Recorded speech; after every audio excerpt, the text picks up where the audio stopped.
All right, guys. We're here among the stones with Will Guiliani. And tell us a little about yourself.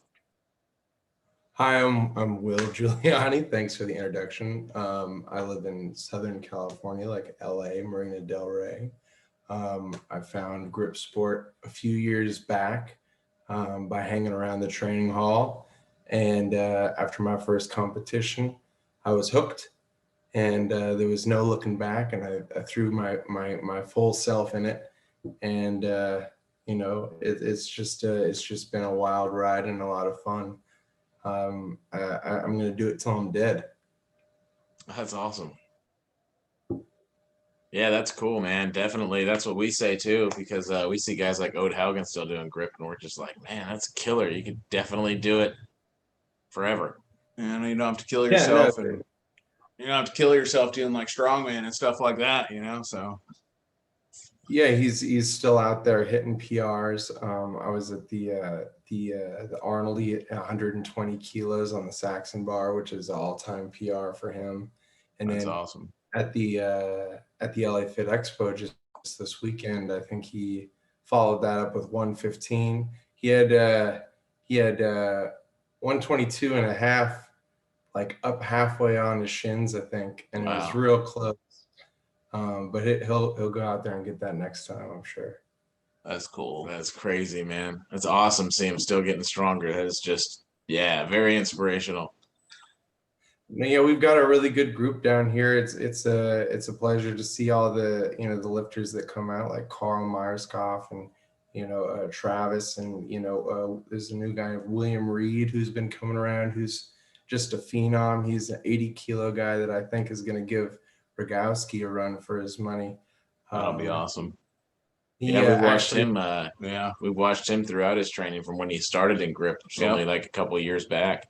Yeah, he's been doing really well.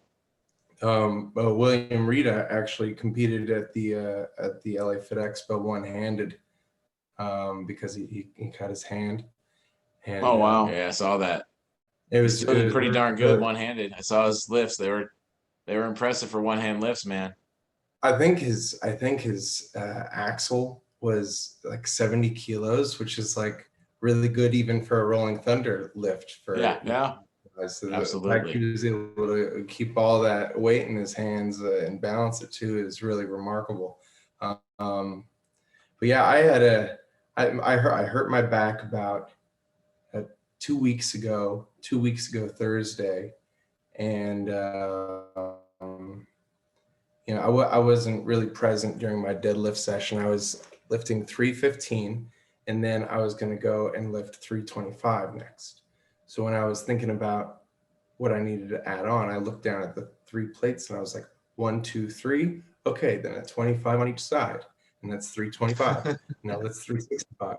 So I was just lifting it, and while I was picking it up, I was thinking about buying new shoes. I wasn't really focused, and I just popped something in my back, and I sat down and I thought about life for a little bit. Competing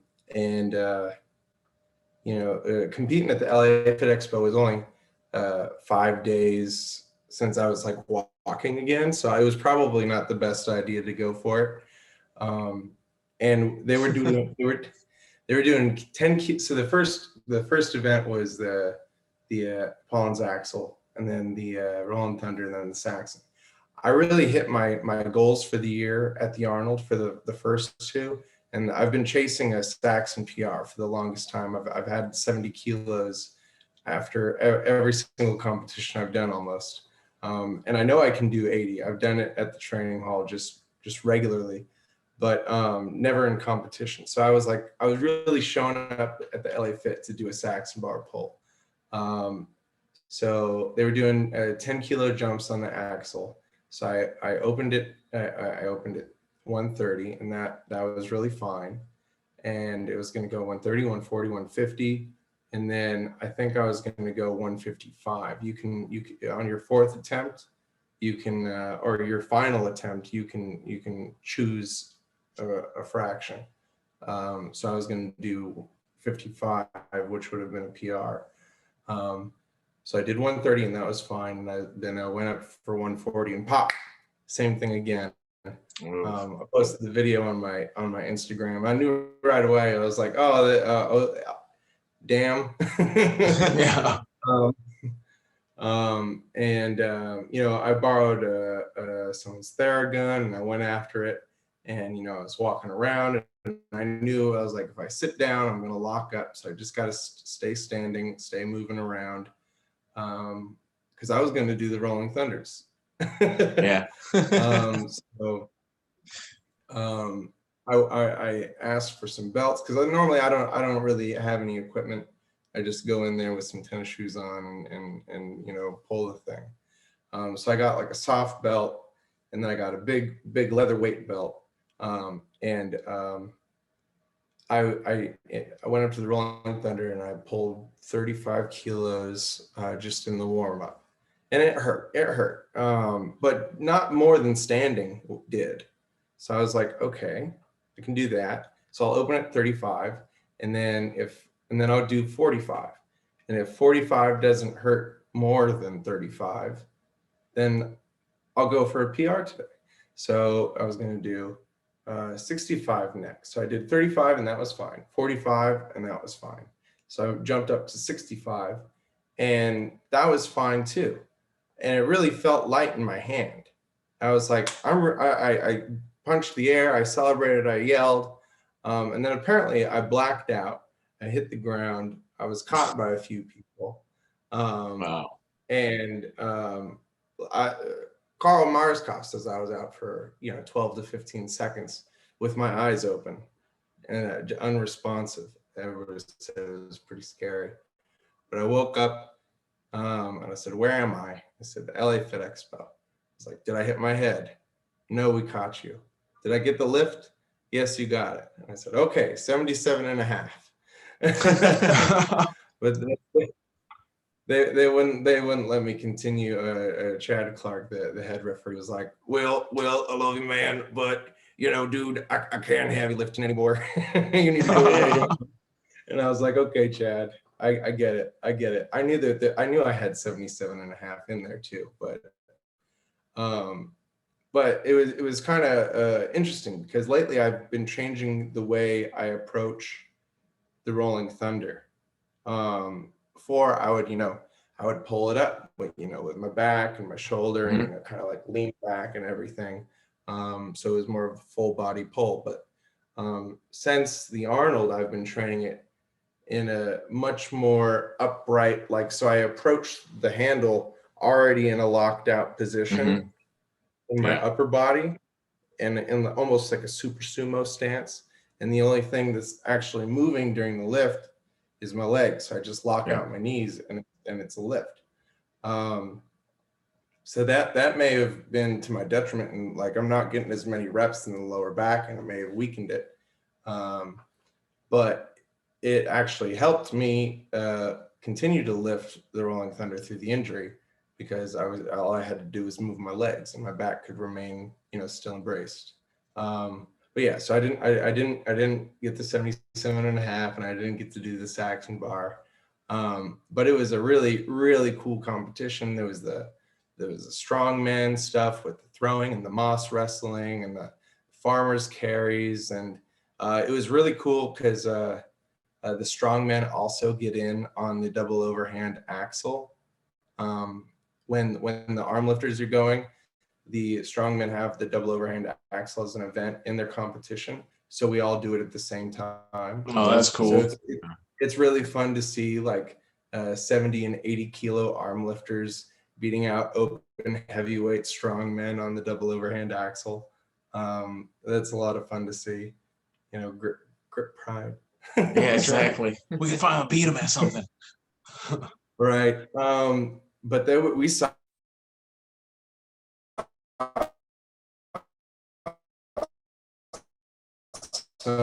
some I think Carl set here on my Google Sheets. Oh yeah, 232 on the axle deadlift, and then 135 on the Saxon, which is incredible. And then we had a new guy that I've never met before, who was just casually rolled up, and he was a 70-kilo guy. And I was like, hey, what's your background? He was like, oh, I'm a rock climber. And I was like, oh, have you ever done any grip before? He was like, I've done a grip competition about 15 years ago. And I was like, oh, okay, that's cool. Well, what are you expecting to pull today? And he was like, oh, about 150 on the axle at least. And I was like, that's a world record for your size. And he was like, well, we'll see. So he goes ahead and he pulls that. And then he also pulls 92.5 on the Saxon bar, like well over body weight. Like this guy is, and I don't know how to pronounce his last name. Kevin Peroni. I think he's someone to look out for. He just like blown his competition away, honestly. What was his name again? Kevin Peroni. Kevin I couldn't Peroni. find him. But sure he'll be popping up. He's not too far from Chad Clark. Okay. So I'm sure that he'll be. I linked them up, and hopefully they're able to connect and do some competitions, get more lifting in together. Yeah, they got a good group. Oh yeah, over I there. imagine that group will motivate anybody. But yeah, so we, me and the lightweight gang down here in Southern California all showed up injured. I had a hurt back, and Travis hurt his shoulders, and William cut his hand. So this is going to be our first like real showing as like the Ninja Turtles of grip out here or something. We all just sort of limped to the finish line. So the plan was to do this and as sort of a warm-up comp for the Super Series at the training hall.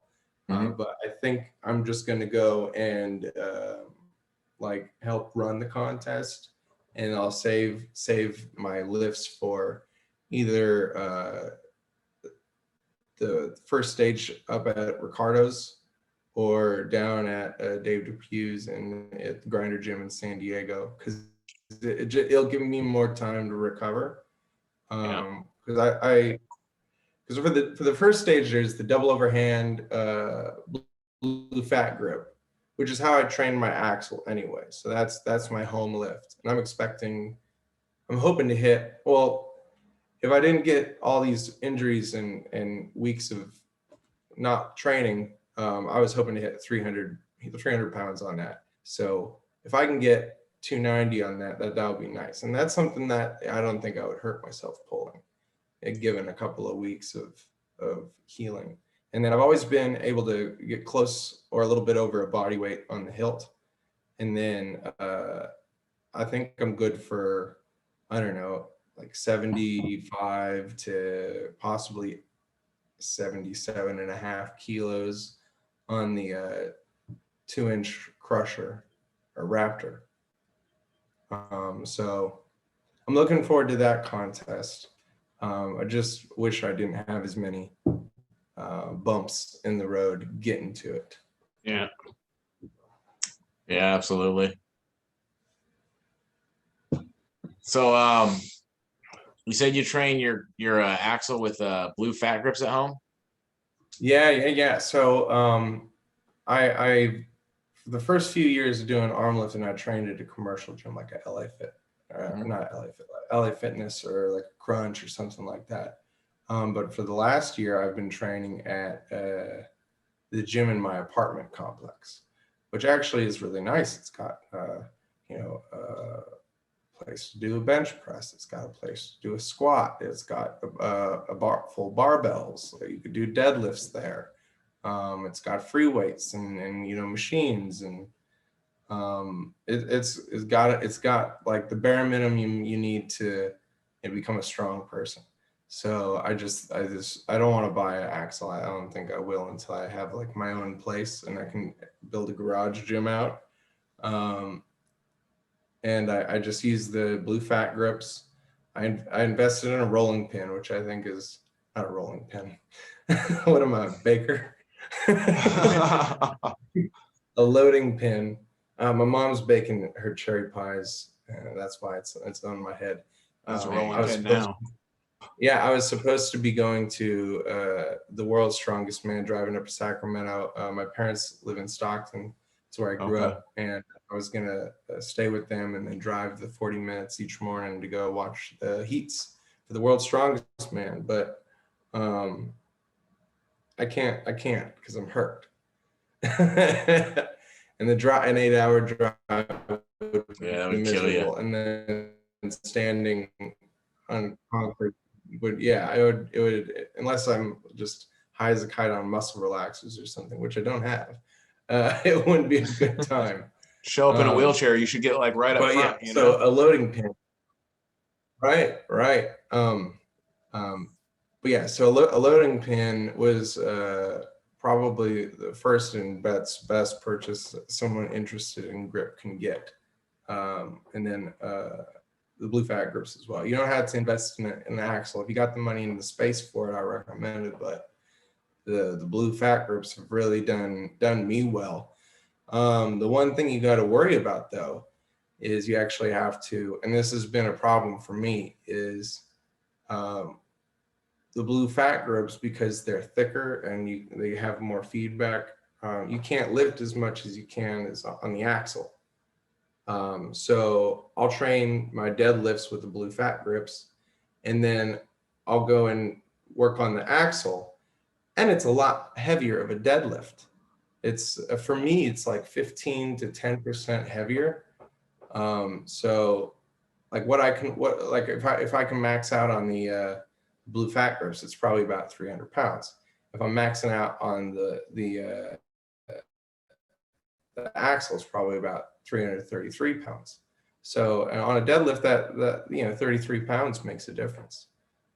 So you gotta train your deadlift beyond the blue fat grips, which is something that has always been a problem for me, is keeping my deadlift strength up to where my grip is at. Because my deadlift is the limiting factor on my axle pull, unfortunately. If you look in any comment section of a deadlift of mine, you can always see someone tearing my form up one way or another. Yeah. Yeah, absolutely. We ran into that same thing. My deadlift wasn't as high as my axle for a little while, and then I just had to work the deadlift to get it up in order to even be able to do the axle the way I wanted to. It was getting crazy. My legs would be shaking, and on an axle pull that I should be able to do no problem. Ridiculous. I had to get Yeah. my, deadlift over 400 pounds. So I felt like, all right, at least I could, train the axle right. Right. Absolutely. Like it's discouraging sometimes, because like I was at the training hall the other day, and I did a 500-pound deadlift with farmer's handles. So it was 250 per hand, and like that was the heaviest thing I've ever picked up in my life, and it felt kind of smooth. I was like, this is deceiving, because then I go back to my home gym and I hurt my back on 365. Oh yeah. Yeah, I pulled 560 on a silver dollar deadlift, and yeah, you go on a straight bar normal deadlift, I'm lucky to break 410. So But yeah, yeah, it's I never really had an athletic background, and so I didn't have a solid foundation. And the lifting that I did was just previous to this was just to supplement, sort of. I guess it was sort of like an aesthetic situation while I was moving weights around, just sort of like, oh, look good. But that never interested me really, because there's no goal. Like, I want to have my shoulders be this big. Doesn't seem like a goal that I should strive for. Or like, I want 3 more veins on my calf by the end of the month, like this. So yeah, so when I was watching YouTube, and I got this recommendation to watch the 1977 finals of the World's Strongest Man, and I watched it. It was just captivating, because I remember watching it when growing up a little bit, but I never watched the really old stuff.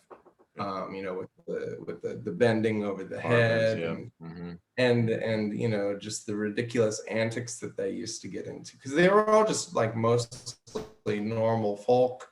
You know, it was like football players, and then there was just like an Olympic thrower, and then a couple of, you know, strength athletes.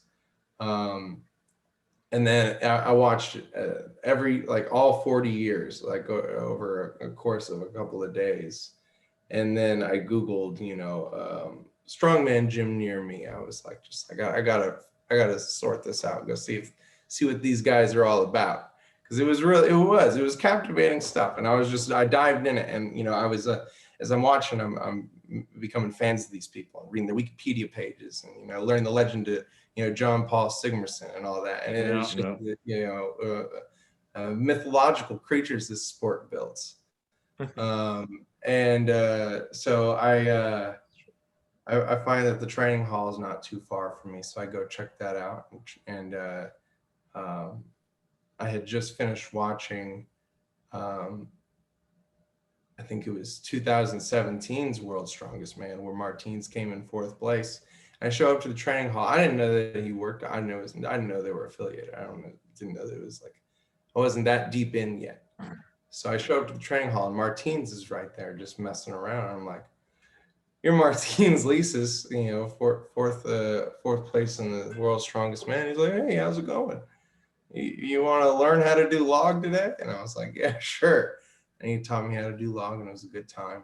It was a strongman contest like 4 weeks later that I signed up for, and they were kind of, 5 events, and they were kind of grip heavy. There was a farmer's carry, there was a log press, there was a double overhand axle, there was a moss wrestling, and one more that I'm escaping me off the top of my head.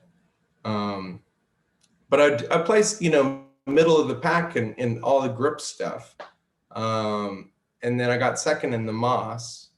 And then I just absolutely garbage. Oh, it was a yoke, just garbage on the yoke and the press.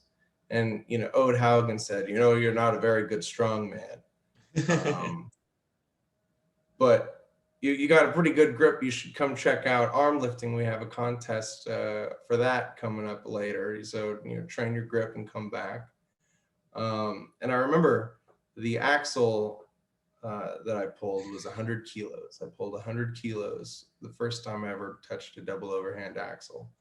And a few months later, there was that contest, and I pulled like 120, 125, I think. Now I'm pulling, hopefully I'm pulling 155, but the last time I was in a contest, it was 152 and a half. And that's all training on the blue fat grip, for instance. Yeah, that's good.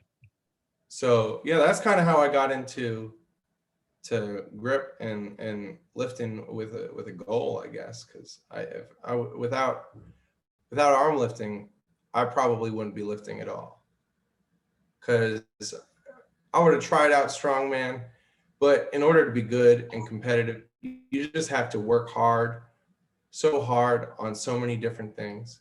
Like I follow a lot of strongmen, and, like, you know, people that get nationals invites and this and that, and they people my size are doing 350-pound logs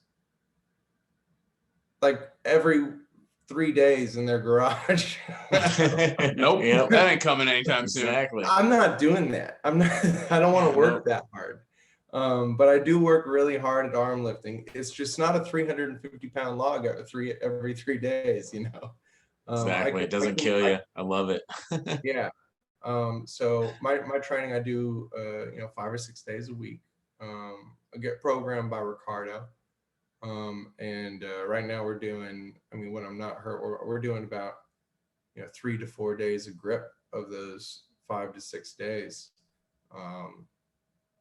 You know, probably to the detriment of my whole body strength and ability, but I guess, you know, I'm not competing in anything else. Yeah, So exactly. Yeah, I guess I'm, you know, a super grip specialist, but you know, with not too much to show for it. That's okay. I am doing a Ode has a team contest at the training hall, and I'm going to be signing up with that for that. And there's a carry, there's a deadlift, there's a press, and then it ends with Moss. So and it's so you pick yourself, and then two teammates. One has to be of at least one has to be of an opposite gender, and everybody has to be in different weight classes. Oh, Oh, that's that's cool. cool. Neat setup. Yeah. So, and then when you're doing your events, your whole team goes at the same time. So there's going to be like for the deadlift, there'll be like a car deadlift, and then there'll be like a normal deadlift, and then like an axle deadlift on wagon wheels, and then there'll be the carry, and someone's got, you know, a shield, and then there'll be a farmer's, and then the other person is carrying a yoke, and they're all going at the same time. Like you go, and then you come back and tag the next person, and they'll go and go back. So I've done that one a couple of times, and I've never done well on it. But it's always a really fun contest to do, and it's a good one for people who just want to try out strongman. It's like it's kind of that level of because it's like, you know, if you win, I don't know if you get an invite or anything to anything. I think it's just a team competition. It's for fun. So I told my teammates, I was like, hey, do you want to do this with me? But like, don't get mad if we don't win, because we won't. So yeah, I do compete in strongman like maybe once or twice a year. I think I might do the 805 at the end in December as well. And that one's a little harder. But I've got no illusions about me being a strong man. I just do it because I've got a competitive bug, and I like being around those people. Yeah, it's fun to train strongman, but like you said, Yeah. I'm never doing a 350-pound log for fun. Yeah, no, not even if you paid me. I don't. I mean, I don't know. Money's really cool. Yeah. If you paid me, I would do it. I would try at least. I would die Yeah, try trying. Is there insurance? Yeah. Do I have 2 years to get up to the 350 pounds? Because I can't do that now. Right now. No, but yeah. So, yeah. More questions. Do you have questions? I feel like I've just been rambling mostly. Oh no, that's okay. We are actually more focused on grip specific, so we're not even asking the same 10 questions we used to. We're focused on just the flow of the interview, and yeah, grip specific information I think is more focused what we're after. Oh, this will be. How about this? I have been in my head putting together a strongman a grip contest that's disguised as a strongman contest. So they're all strongman events, but they're all grippy strongman events.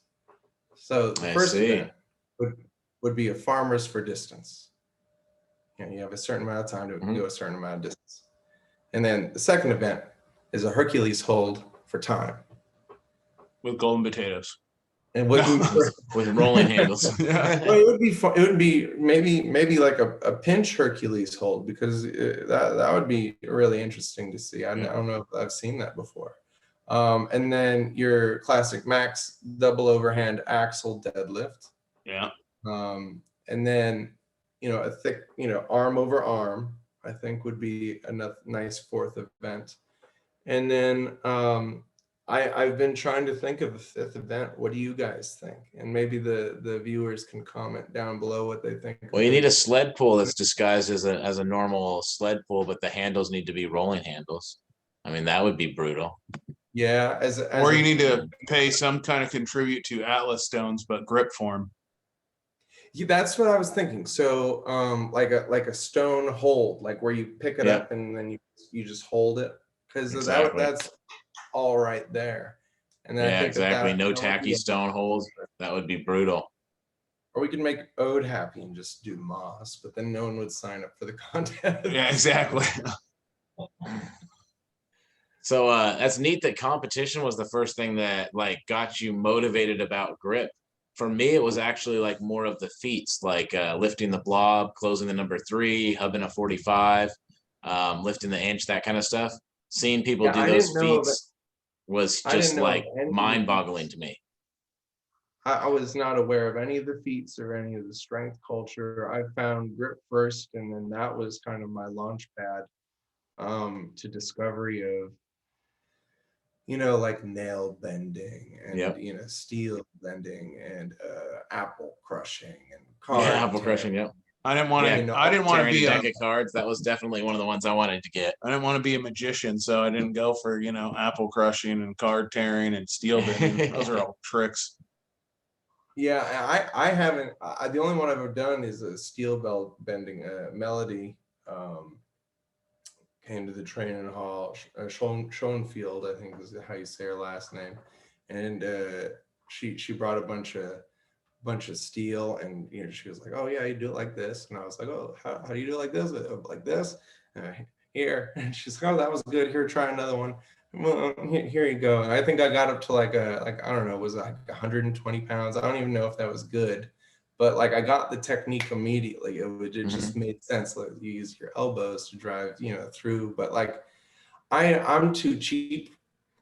Like I'm not gonna buy Yep. anything that I'm gonna break and then not be able to Exactly. use again. It's like those people that buy crates and crates of phone books Yeah, and then they exactly. keep them in their closet. Well, Okay, it's good time to go train. Okay. I go to. I'm done. I got to bend some steel, and I'm all right, guys. Grab my elbows and pull them back so I can get in the right position. So my arms don't go there. So I'm like, just Gumby stretch me real quick so I can get in the right position and actually bend this steel. And I'm not disparaging. I love it. It's really entertaining stuff. It's I'm glad you guys do it and I'm not though, because I don't know. It's just I like the arm lift, like the lifting something to lock out, putting it back down. Yep. I think that's great. I like a lot of the other stuff, but as a spectator mostly.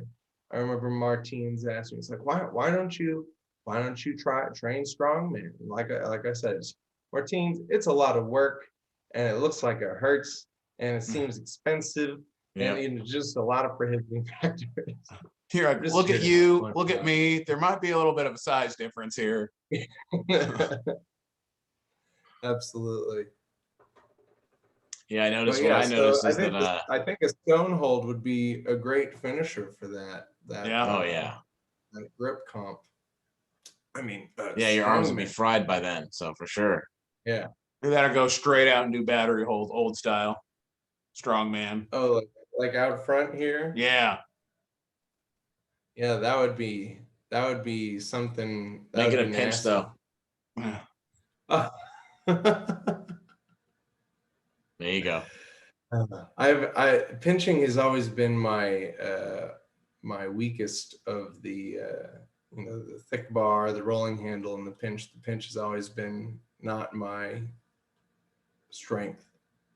I'm getting better at it, and I think I don't know if it's what my block is. I don't know if it's like a hand anatomy thing or what. Because if you look at other folks that are messing with the rolling handles about where I am, their pinch is usually stronger. So I'm wondering what's lacking on my end. I messed around with my technique a little more and more fingers over, less fingers, more thumb wedge, and I tried the thing where you try to bend the bar in and all that stuff. But I think I'm gonna once I again prohibited by space, get a Saxon bar, like an actual Saxon bar. Yeah, for sure. Love the Saxon bar. I think we'll have some numbers go up. But I've been using French block that's attached to a loading pin, and that's been getting me through. I mean, something's been working because I went to the training hall and I did pull 80 kilos on the Saxon bar. So it's up. I can get it. I think what the issue is in competition, Saxon bars almost always the last implement that's tested in the competitions that I'm Yeah. part of. So after, you know, if it's a 4 attempt contest or an unlimited attempt rising bar contest, whatever, by the time we get to the Saxon bar, I'm pretty toast. And I think, but you know, that's not an excuse. Most people are. Yeah. So Still we'll pulling see. 80 kilos. I mean, know. damn near 180 pounds without even in training. In training. yeah, but I mean, without having one at home, that's pretty darn awesome. Honestly, a lot of guys would, say that's damn good. I don't think But I mean, if you look at it, that's a little just under what your max is, and Yeah, that's I pulled insane. Yeah, and we have 183.9. one here in the garage, so you know, yeah, that's really good. what's your guys' weight class? Giant? No, are you 90? I'm probably like 100 kilos. Okay, 100s. Yeah. I almost weighed in at 100 at the LA Fit, but there was no one in that weight class, so I took shorts off and I was like, okay, we'll go at 90. You I do wasn't 90, taking this one too seriously. I don't know what I'm at. Yeah, I used to do super heavyweight. I was 125 Mhm. kilo plus, right? I see you trimming down. I see your updates. And I'm 100 kilos You're now. about 100 kilo now, yeah. So I don't know what it's going to be like now. It's a whole new just animal of Whole new grip. ball game now. I don't know what I could lift. I don't know anything. It's so much different. Well, you better get yourself in a contest. I know I'm going to. We're hosting a contest this weekend, actually. Is this your Super Series? No, we are last to go in Super Series. What are the implements you guys are doing for this contest coming up? We're doing a deadlift Car hold. for time. Yep, the 1971 Nova from the movie Death Proof. Yeah. Yeah. Cool. We got a hub in there.